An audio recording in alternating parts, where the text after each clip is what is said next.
आज हम एक ऐसी शख्सियत के बारे में बात करने वाले हैं जिसका जिक्र पवित्र बाइबल में है, लेकिन वो एक बहुत ही रहस्यमय टाइप का कैरेक्टर है।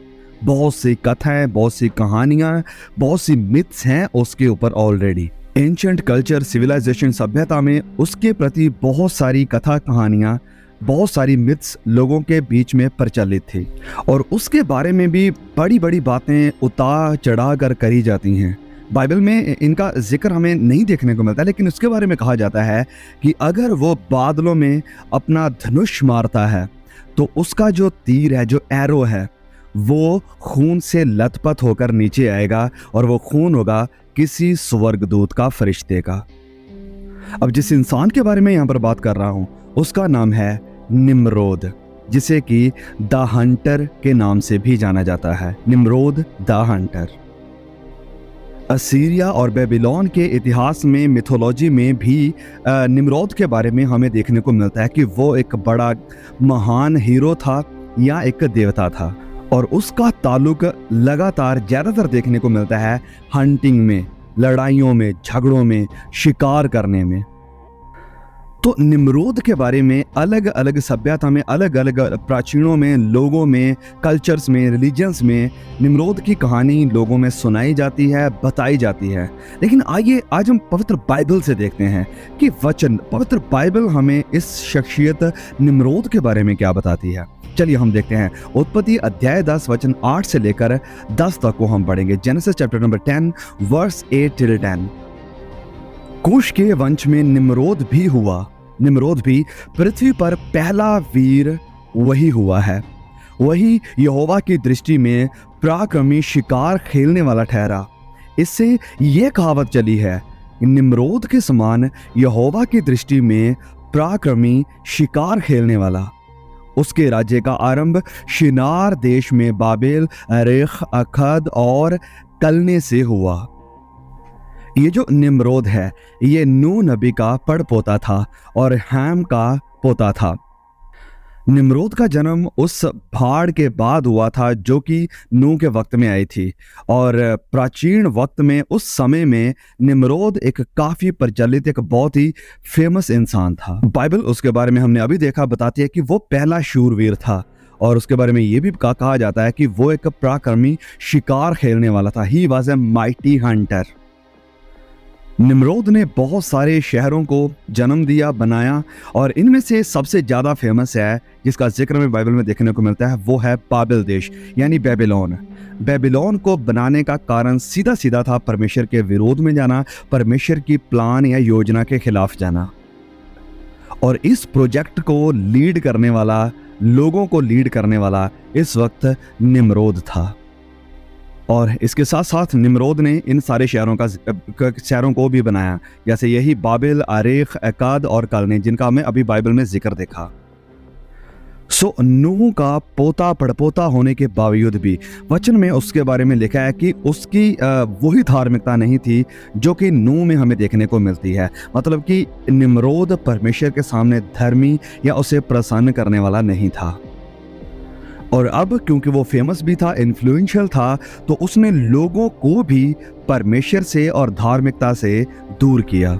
अब निम्रोद के बारे में कुछ ज़्यादा इन्फॉर्मेशन बाइबल में हमें नहीं देखने को मिलती है, लेकिन जो भी लिखा है पवित्र बाइबल में उसके बारे में, इतने से हम ये पता लगा सकते हैं कि वो एक बलवंत शूरवीर था। He was a great warrior. और फिर दूसरी बात उसके बारे में लिखी है कि वो एक शिकार खेलने वाला था, एक बढ़िया पराक्रमी माइटी शिकार खेलने वाला था।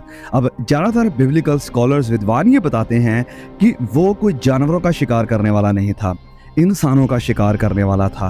कुछ भी नहीं था जो उसके सामने खड़ा रहता था। तो निम्रोद वाकया में शक्तिशाली था, प्रभावशाली था और एक खूंखार टाइप का लीडर था।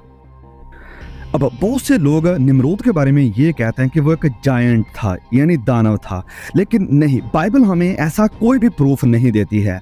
ये जो शब्द यूज हुआ है पराक्रमी यानी माइटी, इसका मतलब ये नहीं कि वो कद में, हाइट में, शरीर में बलवंत होगा, नहीं, उसके स्टैचर, उसके स्किल को देखकर भी ये शब्द यूज किया जा सकता है। लेकिन ये कहना कि वो नेफिलिम था या जायंट था, दानव था, ये एक्चुअली बिब्लिकल नहीं होगा, क्योंकि बाइबल हमें ऐसा कोई भी प्रूफ निम्रोद के बारे में नहीं बताती है।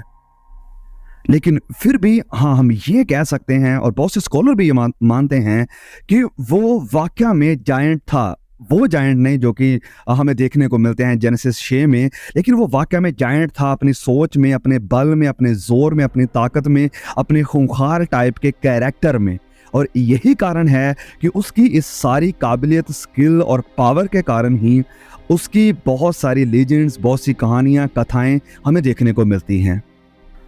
और इन फैक्ट यहूदियों के बहुत ही फेमस मशहूर इतिहासकार यूसेफस भी बताते हैं अपने एंटिक्विटीज ऑफ जूश में कि ये जो निम्रोद था वो वाकई में एक रियल कैरेक्टर था। और वो ये भी लिखते हैं अपनी इस इतिहास किताब में कि ये जो बाबल का टावर बनाया गया था, टावर ऑफ बाबल बनाया जा रहा था, वो लोग इसलिए बना रहे थे क्योंकि निम्रोद लोगों को कन्विंस कर रहा था कि ये जो फ्लड, ये जो बाढ़ अभी आई है, ऐसी बाढ़ और भी आ सकती है, तो हमें ऐसी बाढ़ से बचने के लिए एक ऐसा रास्ता तैयार करना होगा कि हम चाहे कुछ भी करें, कैसे भी रहें, अगर कुछ ऐसा हो, ऐसी कोई बाढ़ पानी आए तो हम उससे बच सके, इसलिए हम एक ऐसा रास्ता, एक ऐसा टावर तैयार करेंगे।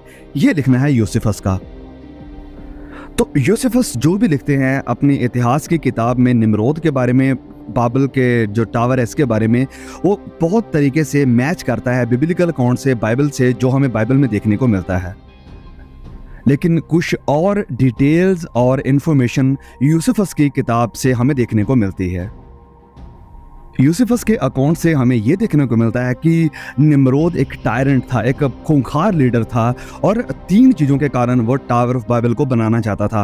पहली बात है कि वो लोगों में अपना प्रभाव बनाना चाहता था। दूसरी बात है कि वो परमेश्वर के खिलाफ जाकर जो चाहे करना चाहते थे और एंड में अपने लिए एक सुरक्षा का घर बना लेना चाहते थे। और तीसरी बात, वो परमेश्वर का विरोध करना चाहते थे कि हम परमेश्वर के सिंहासन में ऐसे ही डायरेक्ट पहुंच जाएंगे। और ये हमें बाइबल के साथ भी मैच होता दिखाई पड़ता है, क्योंकि निम्रोद के वक्त में लोगों ने यही सोचा था कि हम परमेश्वर के सामने जा सकेंगे, हम अपने लिए खुद सीधा रास्ता तैयार करेंगे, हमें परमेश्वर की या उसकी आज्ञाओं की, उसकी इंस्ट्रक्शंस की ज़रूरत नहीं है। सो इनडायरेक्टली और डायरेक्टली निम्रोद और उसके अधीन जो उसकी अगुवाई में लोग थे, वो परमेश्वर के खिलाफ जा रहे थे, परमेश्वर के खिलाफ विद्रोह कर रहे थे। ये सारा अकाउंट हम वचन में पढ़ेंगे, उत्पत्ति अध्याय 11 और उसके वचन 1 से। यहाँ पर लिखा है कि सारी पृथ्वी पर एक ही भाषा और एक ही बोली थी। उस समय लोग पूर्व की ओर चलते चलते शिनार देश में एक मैदान पाकर उसमें बस गए। तब वे आपस में ये कहने लगे कि आओ हम ईंटें बनाकर बलि भांति आग में पकाएं। और उन्होंने पत्थर के मान पर ईंट से और मिट्टी के गारे के स्थान में चूरे से काम किया। फिर उन्होंने कहा कि आओ हम एक नगर और एक मीनार बना लें जिसकी चोटी आकाश से बातें करे। इस प्रकार से हम अपना नाम करें, ऐसा ना हो कि हमको सारी पृथ्वी पर फैलना पड़े।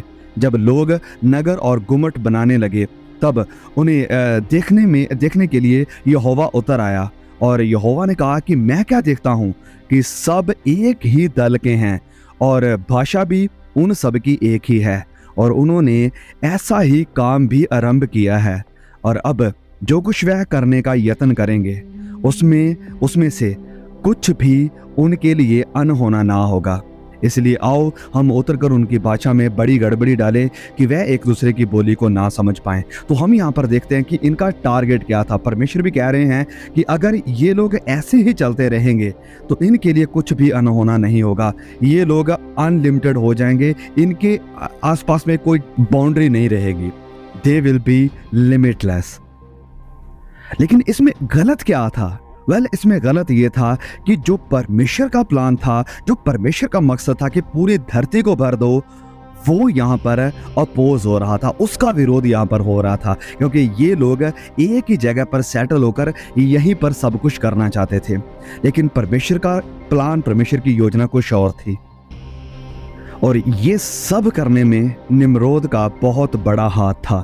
निम्रोद चाहता था कि सारे लोग, जितने भी धरती के ऊपर लोग हैं, सारे मेरे कंट्रोल में रहें, मेरे अंडर में रहें, और परमेश्वर की बातों की इन्हें कोई फिक्र ना हो, कोई चिंता ना हो, इन्हें जरूरत ही ना पड़े परमेश्वर की। इस कदर निम्रोद लोगों के बीच में अपना नाम बनाना चाहता था। सिंपली कहें कि ये जो प्रोजेक्ट था बाबल का टावर बनाने का, ये डायरेक्टली डेक्लेरेशन था कि हम परमेश्वर के खिलाफ हैं, उसके साथ युद्ध करने के लिए तैयार हैं, वो हमारा कुछ भी बिगाड़ नहीं सकेगा। तो निम्रोद की लीडरशिप के अधीन लोग वाकया में एक थे। दे वर अ यूनाइटेड नेशन।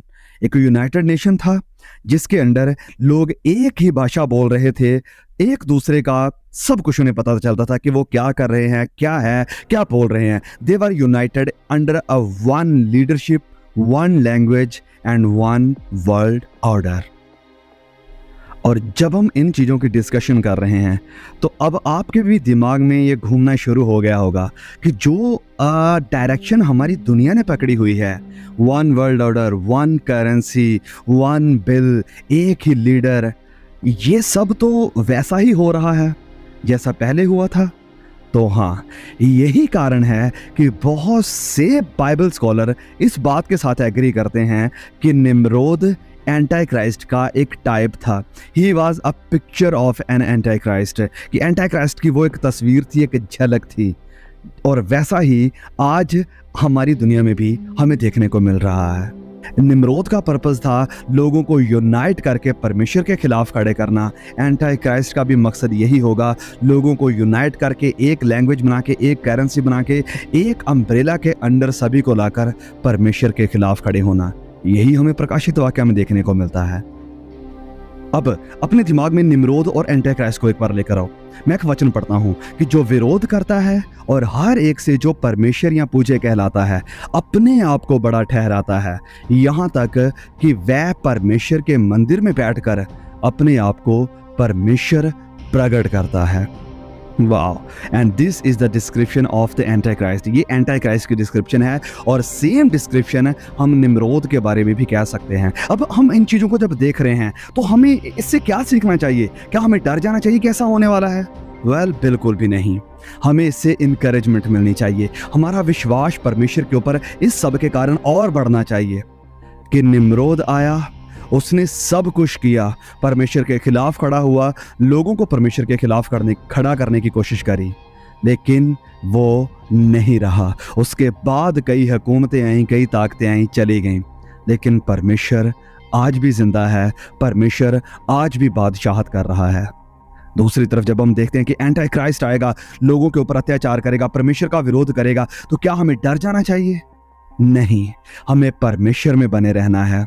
क्योंकि अगर निम्रोद नहीं रहा और एंटी क्राइस्ट जो खड़े हुए वो नहीं रहे, नीरो नहीं रहा, एंटायकस नहीं रहा, रोमी जो हाकिम थे वो नहीं रहे, तो ये जो एंटी क्राइस्ट आएगा वो अपना काम करेगा, बड़े जोरों शोरों से करेगा, बहुत कुछ करेगा, लेकिन एट द एंड वो हारेगा और हमारा परमेश्वर और उसके लोग यानी हम जीतेंगे।